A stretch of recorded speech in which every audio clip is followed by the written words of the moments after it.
मध्य प्रदेश में विधानसभा चुनाव के लिए अब प्रत्याशियों की पहली लिस्ट जारी होने के बाद भोपाल में आम आदमी पार्टी के प्रदेश कार्यालय में प्रदेश प्रभारी बीएस जून ने प्रेस कॉन्फ्रेंस की। इस दौरान उन्होंने घोषित सभी प्रत्याशियों को शुभकामनाएं और जीत की अग्रिम बधाई दी। पार्टी के प्रदेश प्रभारी बीएस जून ने बताया कि एमपी में आम आदमी पार्टी पूरी ताकत से चुनाव लड़ने के लिए तैयार है। हर सीटों पर जिताऊ उम्मीदवारों को टिकट दिया गया है। साथ ही जल्द ही प्रत्याशियों के नामों की दूसरी लिस्ट भी जारी कर दी जाएगी। जैसा कि आप लोग जानते हैं, क्योंकि ये बात अब पब्लिक डोमेन में भी है और मीडिया में भी है, कि कल रात आम आदमी पार्टी ने मध्य प्रदेश के आगामी चुनाव के लिए 10 उम्मीदवारों की एक लिस्ट जारी की है।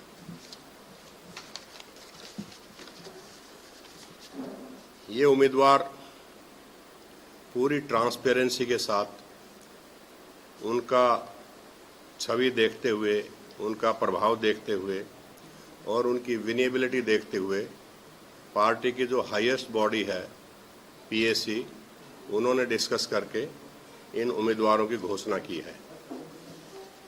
मैं आपको, क्योंकि आप लोगों के पास सर्कुलेट पहले से भी हो चुकी होगी मीडिया में, फिर भी मैं नाम पढ़ के सुना देता हूं। सेवड़ा से संजय दुबे जी होंगे उम्मीदवार। गोविंदपुरा से सज्जन सिंह परमार जी होंगे। हुजूर से डॉक्टर रविकांत द्विवेदी जी होंगे। दिमानी से सुरेंद्र सिंह तोमर होंगे। मुरैना से रमेश उपाध्याय होंगे। पीतलावाड़ से कोमल डामर होंगी। सिरमौर से श्रीमती सरिता पांडे जी होंगी। सिरोंज से श्री आईएस मौर्या होंगे। चुरहाट से अनेंद्रा गोविंद मिश्रा राजन मिश्रा जी होंगे और महाराजपुर से रामजी पटेल इंजीनियर पार्टी ने उम्मीदवार घोषित किए हैं। कैंडिडेट जो भोपाल के थे उनको हमने बुलाया था आज, लेकिन क्योंकि प्रेस कॉन्फ्रेंस बहुत जल्दी से आयोजित की है। एक गोविंदपुरा से सज्जन सिंह परमार जी आपके सामने हैं, कैंडिडेट जो हमारी पार्टी के हैं होंगे आगे, और एक आईएस मौर्या जी हैं, वो भी अभी आने वाले हैं सिरोंज से। तो हम पे बार बार आप लोग यही पूछते थे कि आप लोग शायद वेट कर रहे होगे कांग्रेस की और बीजेपी की लिस्ट कब आएगी, उसके बाद अनाउंस करेंगे। हमने ये प्रोसेस शुरू कर दिया है कैंडिडेट अनाउंस करने का, और जल्द ही हम दूसरी लिस्ट लेके आएंगे जिसमें कुछ और कैंडिडेट्स के भी नाम होंगे। ये आईएस मौर्या जी हैं जो सिरोंज से कैंडिडेट बनाए गए हैं, बहुत प्रभावशाली व्यक्तित्व के मालिक हैं, और हमें पूरा विश्वास है कि जो भी कैंडिडेट हमने चुने हैं वो सारे के सारे कामयाब होंगे, आगे आने वाले चुनाव में सक्सेसफुल होंगे। पार्टी 10 उम्मीदवारों की ये लिस्ट है। बहुत जल्द बाकी जितने और भी नाम जल्द ही हम आपके सामने लाएंगे, घोषित करेंगे। हमें पार्टी को पूरा यकीन है, विश्वास है कि ये लोग अपने अपने क्षेत्र में काफ़ी प्रभावशाली लोग हैं और आगामी चुनाव में इनको जीत हासिल होगी। सभी उम्मीदवारों का चयन जो है, उनकी अपनी छवि, उनका जो सर्वे रिपोर्ट आई उस पे, और जो उनका प्रभाव है एरिया में और जीतने के चांसेस हैं, उसके आधार पर ये पार्टी ने निर्णय लिया है। सभी सम्मानित साथियों को बहुत बहुत धन्यवाद, नमस्कार, प्रणाम।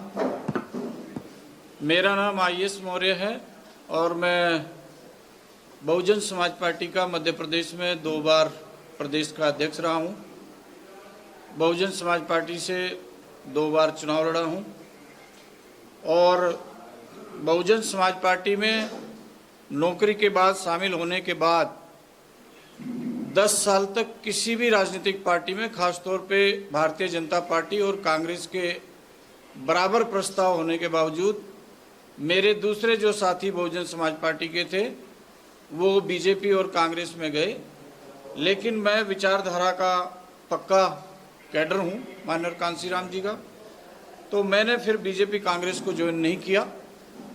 आम आदमी पार्टी देश में 2012 में जब माननीय अरविंद केजरीवाल जी के नेतृत्व में स्थापित हुई, उन्होंने दिल्ली और पंजाब में जो काम किया, उस काम का अध्ययन करने के बाद, पार्टी की नीति रीति को समझने के बाद और अपने साथियों से चर्चा करने के बाद मैं इस नतीजे पर पहुंचा कि देश में अगर कोई बाबा साहब डॉक्टर अंबेडकर को मानने वाली और उनके विजन को, जो उनकी सोच थी, उसको जमीन पे उतारने वाली कोई पार्टी है तो वो माननीय अरविंद केजरीवाल जी के द्वारा बनाई गई आम आदमी पार्टी है।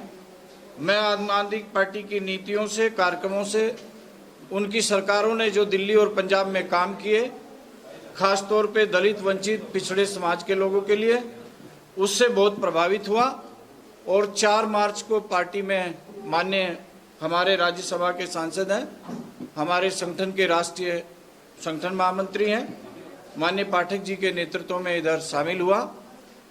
पार्टी ने मुझे विदिशा जिले की सिरोंज विधानसभा 147 क्रमांक से अपना उम्मीदवार बनाया है। कल मुझे पार्टी ने ये सम्मान दिया, मेरे ऊपर भरोसा किया।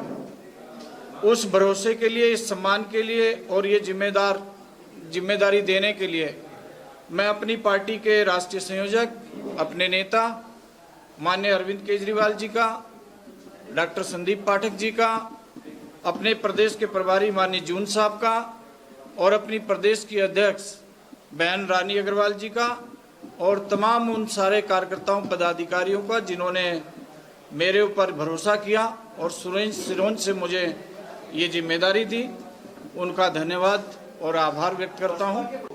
देखिए क्या है, बहुजन समाज पार्टी खास तौर पे बाबा साहब डॉक्टर अंबेडकर के द्वारा स्थापित इस देश में समतामूलक समाज बनाने के सिद्धांत को लेकर के चली थी।